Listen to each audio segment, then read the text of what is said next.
Hey, Dave Melinda here, Positive Polarity Podcast. Hope things are going awesome for you.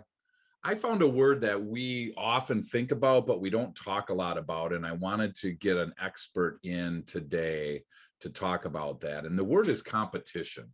We all have it. We all know about it, hopefully. And yet somehow it seems to kind of slip our minds, slips our plans, slips a lot of our thoughts. So we're going to dive into that and some other stuff today. I'm honored to be hanging out with Stormie Andrews. How are you today, sir?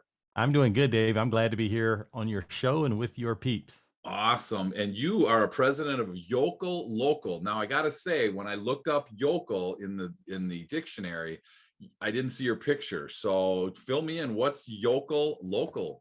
What? You didn't see my picture there? No, I didn't. I'm sorry. Must have an old dictionary. So Yeah.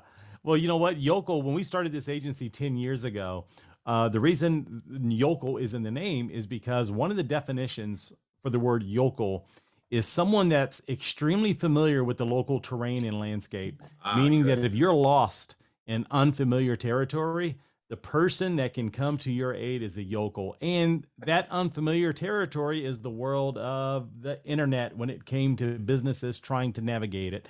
So that's where the name came from, yokel local. Awesome. So we're going to talk a little bit about a buyer's persona. We're going to talk about competition. Why don't you give me a little bit of feedback on what Yokel Local is in relation to that internet marketing? So in the world of internet marketing, yokel local, we're a HubSpot platinum agency partner, the only one in the state of Nevada. But in reality, we are a partner to numerous businesses across the country where they trust us to manage their spin as it pertains to the world of Google advertising and Bing advertising and maximize their ROI. That's really where the team of Yokel Local spends most of their energy and effort. Gotcha. Well, and so we're going to jump right in because you used two words already that are really important. And the first one is trust. And so, Yes.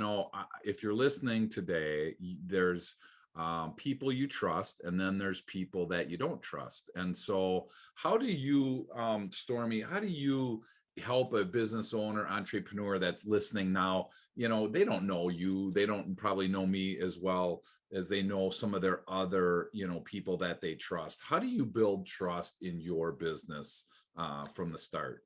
Yeah. So one of the things that we do to build trust is to spend or invest a considerable amount of time, energy, and effort into truly understanding the pain points, the issues, the struggles, the triggering events that our ideal clients go through. Sure. By spending that extra bit of time doing that, it puts us in a position to where not only can we relate better to their problems, but we can empathize, and it allows us to have a conversation where it's about them, their issues, their pain points, and their concerns. And this is something you just can't fake. Well, I guess maybe some people can, right? But it's something to where we're able to speak the same language about their problems, Sure.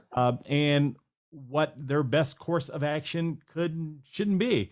And we spend a lot of time training our digital assets. We like to think of them as digital employees. Okay. And that's an area that a lot of businesses go wrong, because if you train your digital employees to speak the language and get an emotional connection with your ideal clients, well, when they come across that messaging and see that it's different than what others are saying, they're more likely to pick up the phone. They're more likely to submit a contact form saying, "Hey, I like what you have to say. Will you reach out to us?" Then it allows that relationship to expand. That's awesome. And if you are listening and you don't have somebody in your gang, so to speak, that does help with your internet marketing, that's why Stormie's here today, is to help with that. So one of the other things that you brought up was ROI. Okay. And I think as a business owner myself, entrepreneur, my whole life, I'm always looking at what's going to be my return on my investment. And I can say, and I've said it before, and I'm sure I'll say it again, that in the past businesses that I've owned, people come up to me and they want to market my business. And almost my first thought is usually, okay, if I'm going to give you $1, Stormie, how much are you going to give me back? Right. And without that ROI, you can have a pretty website, you can have pretty pictures, you can have a great message, but I just maybe am too simple and boil it down to that ROI. How do you, when somebody comes to you with that question, how do you normally respond back?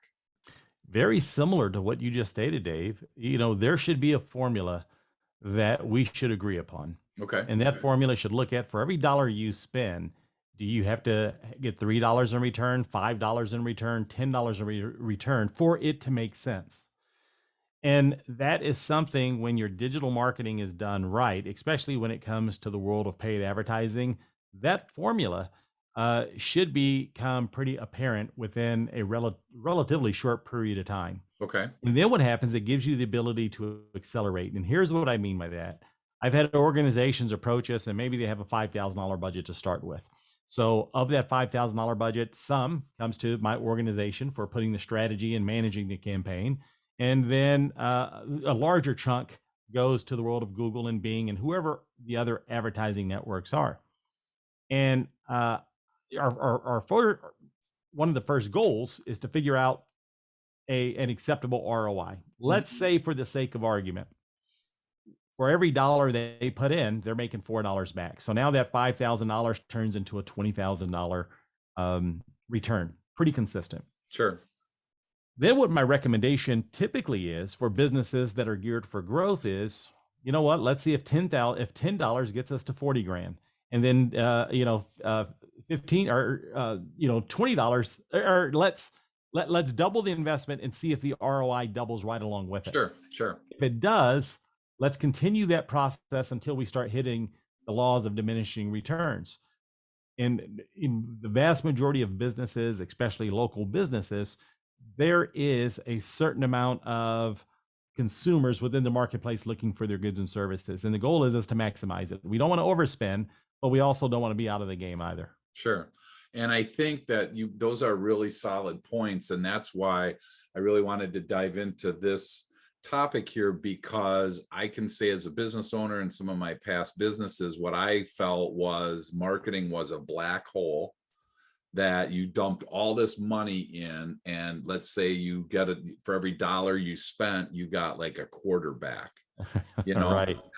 Well, and because I've sat with people that have said this is really hard to create an ROI. It's really hard to put some return on your investment. It's really hard to know how this is going to pay, because how long are you going to do it? How much money? The marketing, the demographic, all these reasons were coming up, Stormie, where they were kind of preparing me for spend a lot and don't expect a lot in return.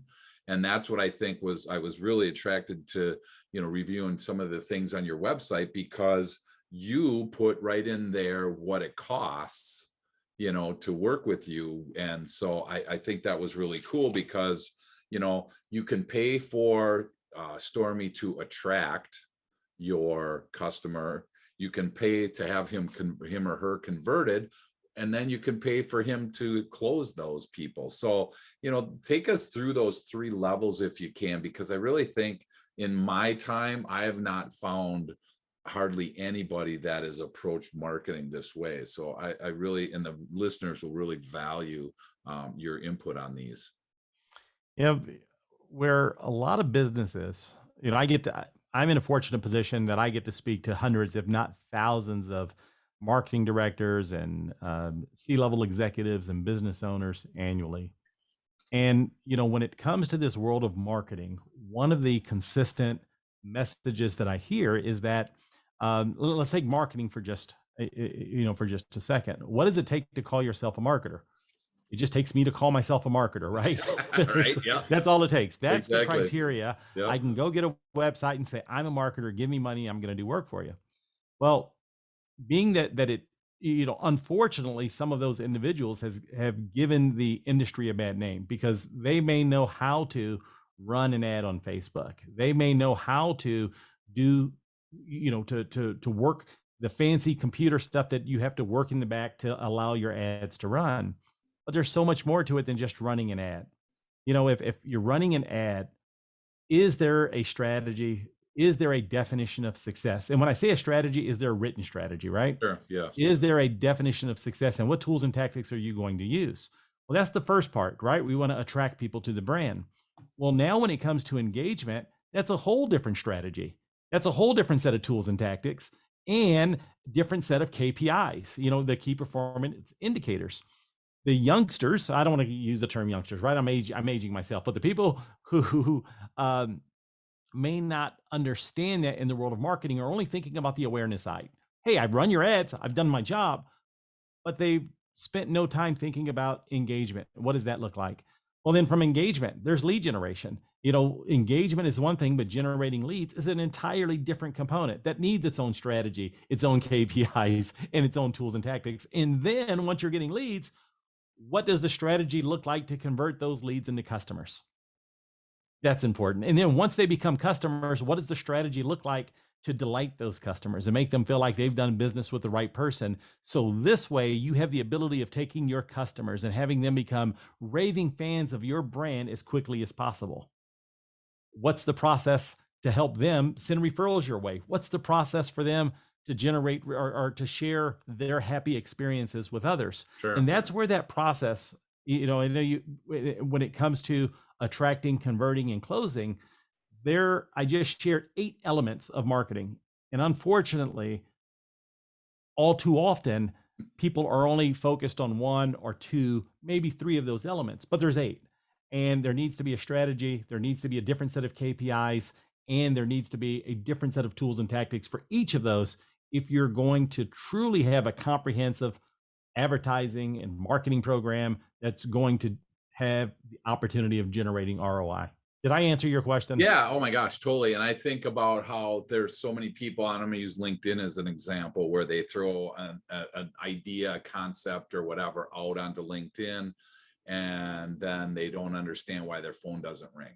Right. And so I really appreciate the different, the attract, the convert, the close, and again, I've run into people where just throw some ads out there, let's see what sticks, and it's easy to do, like you said, but it's really hard to track it. It's hard to determine, your 4X idea is, I mean, if we were able to run an ad and we told everybody on the ad, for every dollar you send in to me, I'm going to send you $4 back. I mean, that would be a pretty smart investment. So this is where I think marketing can turn that corner and become a smart investment. From marketing seems to be in bad times, Stormie. Isn't marketing like the first thing to go? It's the first thing chopped out of the budget. We can find a way to get our message out there without spending any marketing money. And unfortunately, I've seen way too many companies, go down that road. So I appreciate that, you have these 8 layers, 8 steps, so to speak. I also know that there's some people that are like, oh my gosh, 8 steps there, that's way too much. So that's where you come in and you just, take over. I'm assuming you can do all 8 steps. Me as a business owner, there's not a lot that I have to do once you get started. Is that correct? That's correct. And so we have uh, different ways to engage with us. One way to engage is you pay us to do it. You pay us Yep. to think, you pay us to execute, and there's an exchange for money and time and energy and resources. But there's also scenarios to where we deal with business owners and marketers where they have the ability of executing, they just don't know what to execute or how to Sure. execute. So in those types of scenarios, we have education, whether it is one-on-one training. We're launching a new program that we used to host live here in Las Vegas called the Get More Customers Academy. Now we're turning it into a digital platform where we're going to have group sessions once a week. They have access to all of our online training for $100 a month, which is pretty incredible. And that's a path for people to work with us and then teach themselves to execute. And the other path, which is super easy, the reason I wrote the book, The World's Best Buyer Persona System. None of this works if you haven't spent the amount of necessary time to truly understand your customer, truly understand their pain points, their issues, their struggles. And the book that I wrote, The World's Best Buyer Persona System, is designed to do that. It's designed to take you through a series of exercises so you can really empathize, create superior messaging that's truly designed to not only attract the people you want to do business with, but Mhm. repel the people you don't want to do business with, the people that aren't good fits for your business. And it's magical because that becomes the hub of those 8 areas that we talked about earlier. Sure. Do you think it's fair to say the more I know about my customer, the better I can impact my awareness? Absolutely. Absolutely. Yep. And if I haven't spent the time to really dive into the emotions of my customer, it makes everything else just that much more difficult. So is the buyer persona then in your mind, is that kind of understanding your ideal customer, understanding what makes them tick, understanding what their buying habits are, their demographics, so to speak? Is that what that buyer persona is, or is there a different level to that that we're not seeing currently? Yeah. So what happens? The term buyer persona has been around for decades, and historically, the buyer persona uh, um, gave you the demographics of who your ideal client was. So it's a Okay. scenario of saying my ideal client's a married male, 2.3 kids, making 53,000 a year, drives a minivan, and so on and so on and so on. Sure. And I remember when I first started my marketing career and built my first persona, I thought it was pretty impressive. But then when I went to apply that marketing, that persona to the actual work that needed to be done, it was useless. It Mhm. served no purpose whatsoever. And that's what sent me on my path. Um, I'm a licensed practitioner of neuro linguistic programming, and I've had a pretty successful sales career. And one of the things that helped me out was understanding how people think, how they click, uh, why some people make positive decisions, why other people make negative decisions, and the different learning modalities of individuals. And I had wondered, how can you get that type of knowledge into something as static as a website? So many, many years ago, I started down the path of creating this system, which is the world's best buyer persona system. So it does have a little bit of demographics, but it's really designed to find that gap between your ideal client, their pain point, their struggles, their belief systems, um, and what you bring to market and how to have messaging that seams those two together. And that's really what the system is. So there's a lot of products out there that represent themselves as being tools to help you build buyer personas or customer avatars. Well, Mhm. I call mine, but mine's called the world's best buyer persona system for a reason. Sure. It's the most comprehensive system that you can use to help build your personas, and it's an exercise that will take you a couple of hours, but it's been responsible. It's been the foundational component from Yokel Local of generating hundreds of millions of dollars in revenue for our clients. This has been that staple because let's think if we go into the market, if you're going to do a paid ad strategy and someone knows how to run ads, and if your message says exactly the same as your competitor's messaging, well, who cares? You know what I mean? Because oftentimes now it's just a flip of a coin, and you Sure. didn't start your business to have this flip of a coin mentality. So spending that extra time just pushes the odds in your favor to convert more, get a better ROI, and just have greater satisfaction as it pertains to your marketing. Well, and I think and that kind of transitions us into the competition piece because I think there's a lot of misnomer about what our competition really is. And I know, for instance, an ice cream store may think that their competition is another ice cream store. It might be another a yogurt store. I don't think that they're thinking broad enough that it could be any restaurant. It could be anything that takes that $10 that I'm going to spend on that ice cream and takes it away from me. So when you start talking about outsmarting, outselling, and outgrowing your competition, take us through some things that we should be looking at or we should be cognizant of with our competition so that we're not caught, blindsided by that. So I'm going to take it a step further, Dave, Great. um, because you're right. Your competition, you do have direct competition. Those are the people who sell the same widgets that you do. Right. But I'm going to share a competitor that you may not realize is a competitor, regardless of the industry you're in. And that competitor is Amazon. You're like, Amazon? I'm a lawyer. I Right. deal with personal injury. How is Amazon my competitor? Well, Amazon has disrupted an industry, but they disrupted the industry by taking the customer experience to a whole new heights. Hmm. And when you think about that for just a second, when it comes to your experience, Is your experience the same as everyone else in your industry? Amazon has changed that. You know, the fact that you can order something on Amazon and get it delivered the same day Yeah. on a weekend, are Right. you kidding me? That's crazy. The fact that Amazon, if they make a mistake and send you the wrong product, they're more likely to tell you to keep it than to send it back. Are Right. you kidding me? That's crazy.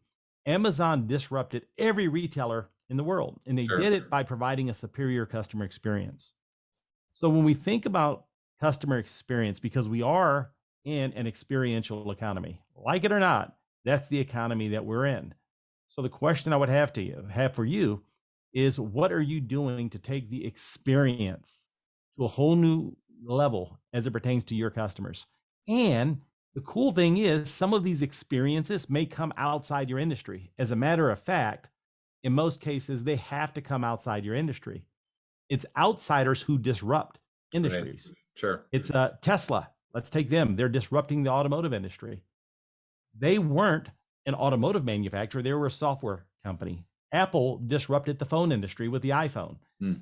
They weren't they weren't a phone maker. So Sure. disruption comes from the outside. And it's happened that way all throughout history. All indications that's the way it's going to continue. So if you want to outsmart, or if you want to outsell and outgrow your competition, you have to outsmart them. And one way to outsmart them is looking at ways to improve the customer experience, and not just improve it, but disrupt the customer experience to where it becomes a scenario to where there is no other option in the eyes of the consumers as it pertains to the goods and services that you offer. Sure. Yeah, that's awesome. And I love the customer experience discussion because I wrote Growing on Purpose, my book, and it had to do with, a combination of strengthening your team and improving your customers' experience. If you take those two together, profits automatically follow.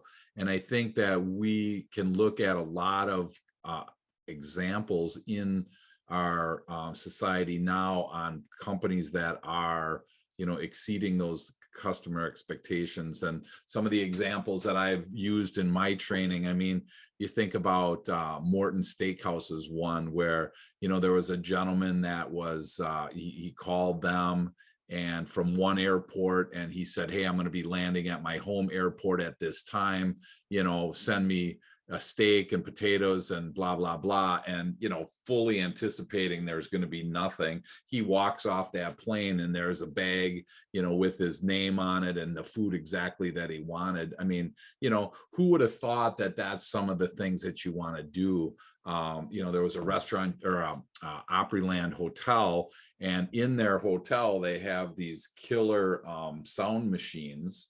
And there was a lady once a year would go to a conference, and she absolutely loved that thing.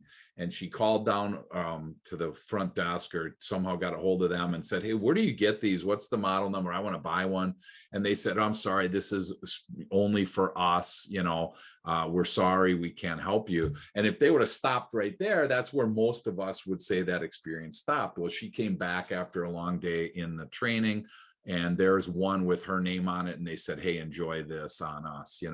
Those small things. Think of how many hundreds of people she told in a conference. I mean, it's crazy to me, Stormie, how quickly we stop that experience when we're at the 5-yard line, and I've yet to see a team get any points for being on the 5-yard line. And so why do so many people, I guess my question is, why do so many people just stop when they could, do that next thing that just puts them over the edge when it comes to the customer experience?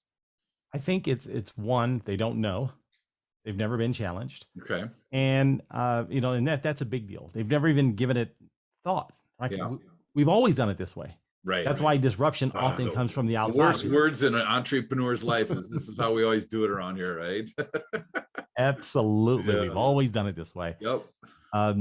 So, that's one scenario. And another scenario, there's just that good enough mentality. Sure. Oh, this is good enough. Yeah. And it is good enough until someone comes in, steps in, does it differently, does it better. Yeah. And now you find yourself scrambling to catch up when you were in the pole position at one point. Yeah. Yeah. And that's, I think Blockbuster had that.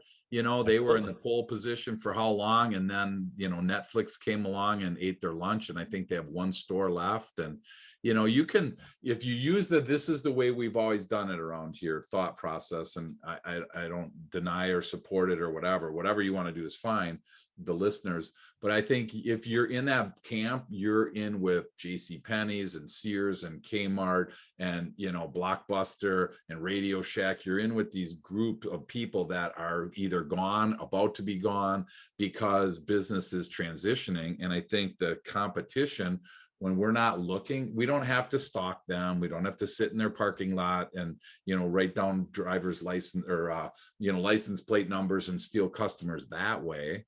We need to be the best in class, the absolute best in our trade of what we do. And I think that word just travels, and you take that and couple it with what Stormie's talking about with your marketing. And I think that that's the recipe for success there. So how do you do you think a small budget in marketing equals a small presence? Do you buy into that piece? It's, that's a scenario to where, so first of all, the answer is no Okay. in all cases. Awesome. There's not an absolute, right? Yep. It is, if you have a small budget, you have to be prudent with that budget. You just can't throw it at the wall hoping that this next idea will stick. So when someone has a small budget, typically what I recommend that they do is, let's look at everything that can be done holistically, right? And oftentimes what I find with a lot of organizations, they have what I call half-built bridges. And a half-built bridge is an initiative that they started, Yep. or something that they're doing that maybe they've only taken it to 80% completion. Sure. Or 90% completion. So the first thing I would do is, let's do a half-built bridges inventory. And let's see if we have some half-built bridges that, if completed and done properly, it can make a difference to the bottom line. Maybe that's the first step. And oftentimes that's some low-lying fruit. So before you hire a marketing agency or any of this other stuff that you're going to throw money, let's look internally and see what can be improved upon. And I can tell you, it's very rare that I stepped into a company and they didn't have an inventory of half-built bridges. And in some cases, just completing those half-built bridges have made an incredible difference, to where it made the difference that was required for them to take their marketing and advertising budget beyond their wildest dreams. Well, I can tell you that you heard a lot of hearts just drop, Stormie, because I'm guessing there's a lot of people that have a half-built bridge inventory. Yep. I know that I do. And so, it's interesting because we thought at one time, right, that this was a great idea, and we started building something, and usually we either got tired, but probably more likely we got another shiny object that was like, oh my gosh, this one's even better than the last one. Let's abandon that. I mean, it's, how many New Year's resolutions, don't go through to completion. I think it's like 90-some%, 93%. There's the vast majority of people start off awesome. I'm at the club 3 or 4 times a week playing racquetball, and in January the parking lot's packed. And then we're like, give it another couple weeks, it'll be fine. So if you're listening and you have, if you get nothing else out of this, I would highly encourage you to take a few minutes and write down what your half-built bridge inventory is. And once somebody would do that, Stormie, what would be the next step for them once they see they have 3 or 4, or doesn't matter the number, of these half-completed plans, ideas, inventory? What's next?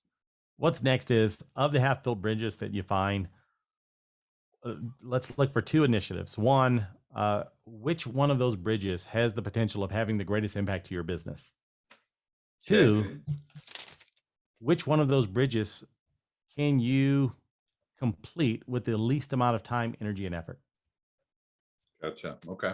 And then choose one, complete it before you move on to the next. And that's so awesome. And I think of it as low-hanging fruit. There's low-hanging fruit that's sitting there why not jump on that? But you just hit a big stumbling block, and I don't want to I don't want to gloss that over, because don't do one and don't go on to the next until that one is done, right? Who Absolutely. is your accountability partner? This is to the listener. Who's holding you accountable? Obviously nobody, if you have a bunch of half-built bridges. Because if you had an accountability partner in whatever that looked like, a coach, a friend, a business associate, whatever that looked like, if somebody was holding you accountable to that bridge, they would have never let you stop building that bridge until you built another. So I think that's such wisdom from Stormie right there. That is like, don't start, don't or finish one before you start that next bridge. And that's such a simple, here's your inventory and pick the easiest one, pick the most successful, pick the highest likely of success, pick the low-hanging fruit, whatever it is you want to call it. But if you get one of those done, even in one a quarter, you could be sitting here in a year from now with 4 built bridges, people being able to walk, drive, back and forth on that bridge, and success is going to happen. So I really appreciate that. That's a great tip for us for this week. So I appreciate that.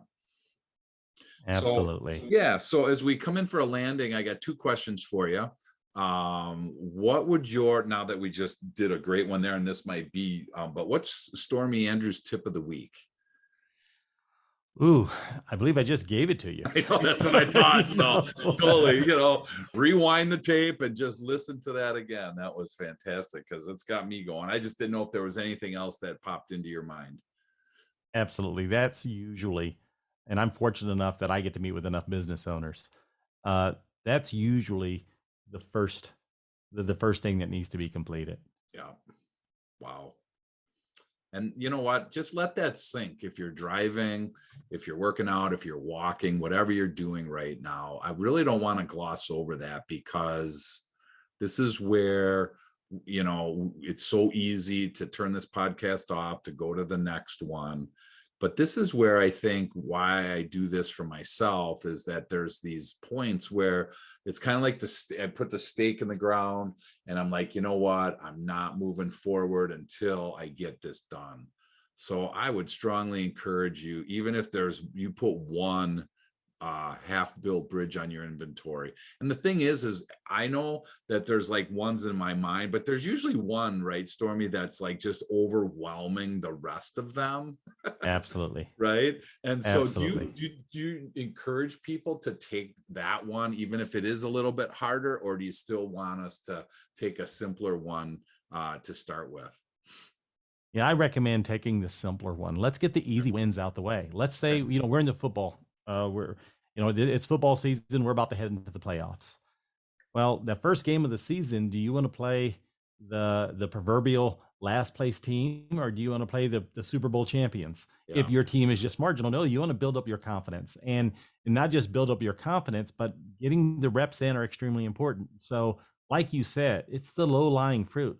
Let's get those out the way. Those are the easy wins. And if you can't get the easy wins done, what makes you think you're going to get the tough ones done? Sure. Great point. Great point. So again, we bring this to you every week, and we kind of let you stand at that decision-making point. There's a fork in the road.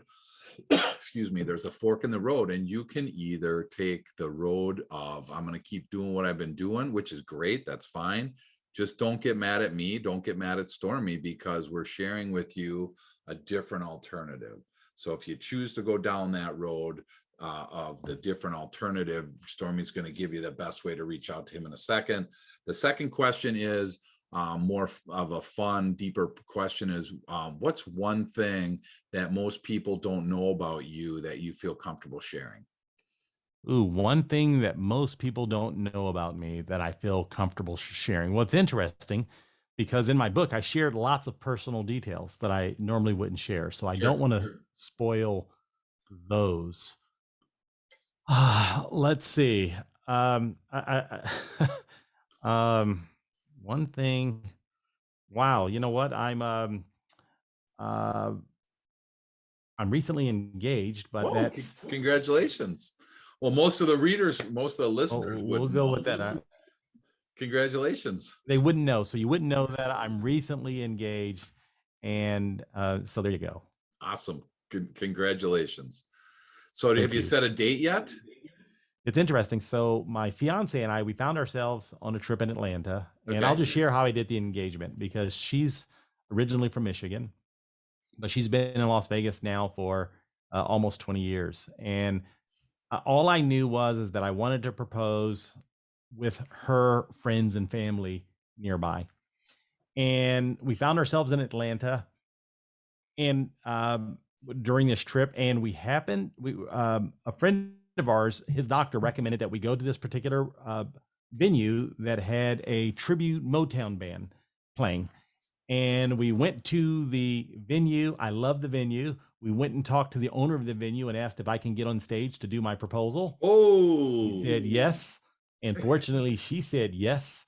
And, the rest is history. But it was unscripted, unprepared. It was just organic. I'm like, this is the place that I want to do it. This is wow. awesome.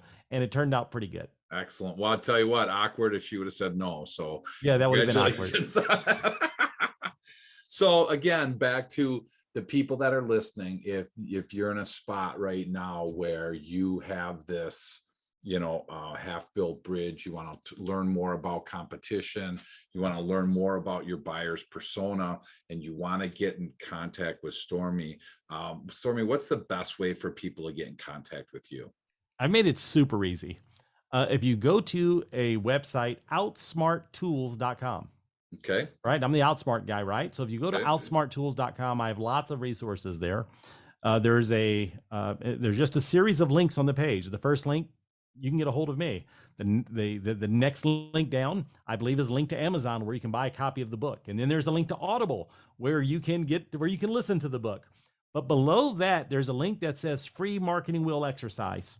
So as I took you through the 8 components of your marketing, I have an exercise where I shot a series of video where I will walk you through where you can grade yourself as it pertains to your strength, your weaknesses in these 8 areas of marketing. And what I have found is that when people go through that exercise, they have clarity unlike they've ever had before as it pertains to their marketing. And you can do it too. It will be the Wow. best 15 minutes you spent. So I tend to put different resources on outsmarttools.com. Great. So if you are listening or watching and you are unsure where to go, I would challenge you to go to outsmarttools.com and invest 15 minutes. I mean, he's not going to call you. I'm not going to call you. It's just one of those things that you get to determine where you sit. Now, the only caveat is be honest and real with yourself. Don't give yourself high marks because it obviously isn't, unless you truly have high marks, which is awesome. We all probably, out of those 8, there's probably 2 or 3 of those steps that we're struggling with. So just be authentic about it so that you can really look at finding how to improve your story when it comes to your competition, when it comes to your knowing your customer, and when it comes to these half-built bridges. So man, this time flew by. Now I know why I wanted to get you on my show, was because I took a ton of notes. I'm going to have to look at this outsmarttools.com and take that 15 minutes myself. And thank you so much for hanging out with us, Stormie, and appreciate all your words today. Awesome, Dave. I enjoyed myself. Thank you. Absolutely. So again, if you do not take advantage of this, that's on you. And I feel no guilt. And don't email Stormie and say it didn't work, because you got to invest 15 minutes. That's about all you need to start to determine where you sit in what we've been talking about for the last 40 minutes. So until next week, thank you guys so much for listening, and gals, and please go grow on purpose. Take care. Bye-bye. And let's see.